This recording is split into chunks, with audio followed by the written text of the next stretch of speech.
Bonjour, je suis Jean-Paul Ouedraogo, journaliste reporter d'image. Je cumule au total une vingtaine d'années d'expérience dans la pratique du métier. Aujourd'hui, j'ai eu l'insigne honneur de lancer une web TV, une web télévision qu'on appelle CCRTV.com. Je suis entouré donc de quelques collaborateurs qui sont aujourd'hui pour moi des frères.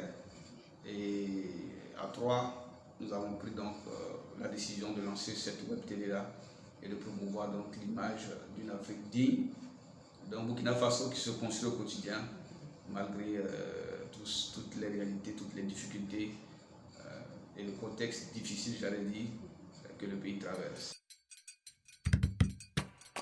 Alors j'ai commencé, j'ai découvert les médias très tôt, voilà, par l'intermédiaire d'un grand frère qui n'est plus de ce monde, père à son âme, Osiris Issou Sawadogo, que peut-être vous avez connu, qui était journaliste à la télévision nationale et qui était épris des questions de panafricanisme.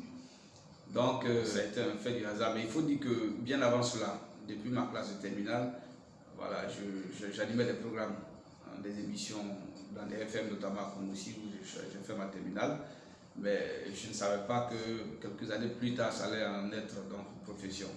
À Ouagadougou, pendant que je suis à l'université, je rencontre donc Osiris Issou Sawadogo, qui me fait découvrir ce métier-là et depuis je n'ai plus relâché.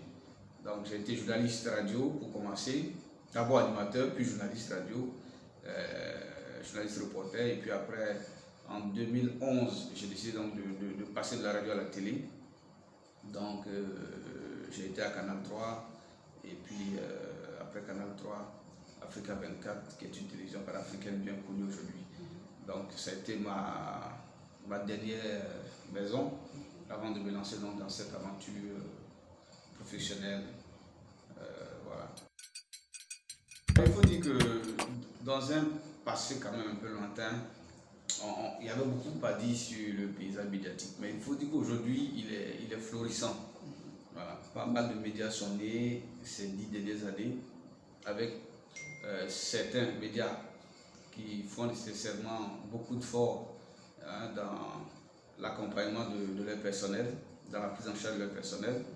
Voilà. Comparativement à il y a 10 ans cela, je pense qu'aujourd'hui ça a nettement évolué.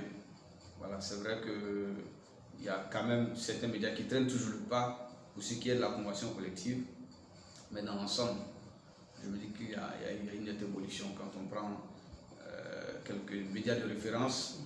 Voilà, je pense que les collègues qui sont également nos amis, voilà, peuvent en témoigner. Les conditions, le traitement, la prise en charge a nettement évolué. D'accord. C'est aujourd'hui au Burkina Faso, il y a 10-15 ans de cela, ce n'était pas évident pour un journaliste de pouvoir s'attaquer à des sujets assez sensibles. Voilà, aujourd'hui, même on va au-delà du journaliste, hein, en tant que simple Burkinabé, simple citoyen aujourd'hui, on peut se permettre de dire des choses sur des plateformes sans avoir à être inquiété peut-être de quelque répression que ce soit. Pour revenir donc à la pratique du journalisme, il y a une évolution. Pas mal de journaux sont nés après le départ prématuré et brusque de Norbert Zongo. Je ne vous apprends rien sur l'histoire de cet homme-là. Il faut dire que le paysage aujourd'hui donne à avoir de l'espoir pour un lendemain meilleur de la presse burkinabé. Pour ce qui est de la liberté de la presse, ça a été un long combat, voilà, de tous les acteurs, de l'ensemble des acteurs, et c'est à se féliciter aujourd'hui si on a pu occuper un tel rang. L'évidence est sur le terrain, il y a nettement une liberté d'expression voilà, perceptible dans le paysage. Oui, en fait, on a rêvé d'un petit projet, une petite échelle, de sorte à pouvoir apporter notre contribution donc, au développement du continent, du Burkina et partant du continent. Donc, on a voulu avoir une plateforme, un site web accessible à toute heure, 24 heures sur 24, avec des contenus performants, pertinents, à l'échelle des grandes chaînes de télévision. Voilà, on capitalise aujourd'hui, comme je l'ai dit, pas mal d'années d'expérience avec les collaborateurs. C'est des journalistes professionnels de longue date. Donc une web TV, parce qu'on s'est dit que le monde est en mouvement. Aujourd'hui, on a des smartphones, beaucoup de Burkinabés sont munis de smartphones. On peut aisément suivre ces programmes, même en étant en mouvement.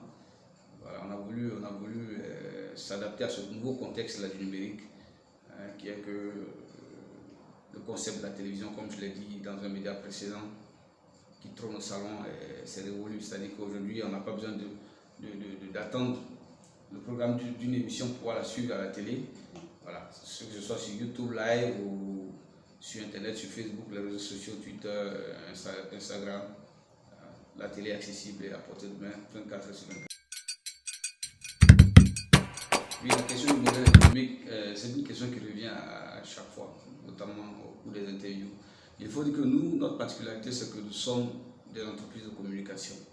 Voilà, avant d'aller sur ce terrain-là, nous avions déjà des prestations pour des ONG, des particuliers, et nous en vivions.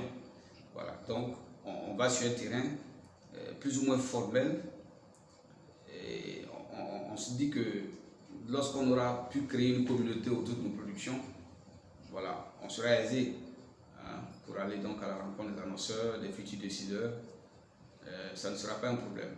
Donc, c'est la somme de petites entreprises de communication, ou sinon disons de presse et de communication. Donc, on compte mettre en pratique toute cette expérience-là qu'on a capitalisée tout au long de nos parcours, nos différents parcours. Et moi, personnellement, je ne doute pas qu'on puisse, en attendant d'avoir un modèle économique typiquement calqué sur le numérique, la web télé, je me dis qu'on pourra quand même toucher des décideurs, des annonceurs d'ici quelques mois, si tant est qu'on travaille à avoir un contenu pertinent, un contenu dédié, et ça ne pourra que venir. La question de la viabilité des médias revient à chaque fois. Donc, pour notre part, nous n'avons pas encore eu d'accompagnement, même si nous comptons travailler peut-être à candidater. Mais il faut dire qu'on peut saluer déjà le Burkina Faso pour cette étape qui est franchie. Maintenant, il reste à chaque média de se créer un modèle économique. L'idée n'est pas de se faire tout de suite et maintenant un maximum de millions, mais c'est d'aller progressivement sur la base d'un modèle économique et un process éditorial, je vais dire, de qualité, des contenus pertinents, et le reste, ça va suivre.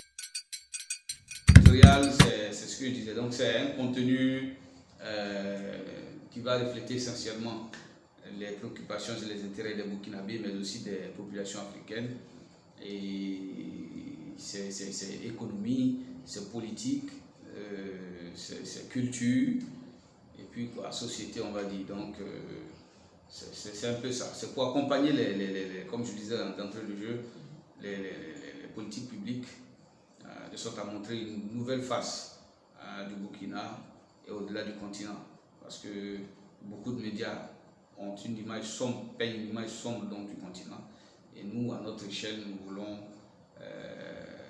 promouvoir une Afrique qui se développe, comme je l'ai dit, malgré le contexte sécuritaire difficile. Voilà, montrer qu'il y a des gens qui travaillent au quotidien, qu'on a des hommes d'État qui sont soucieux du devenir du continent, de nos pays, et c'est de les accompagner.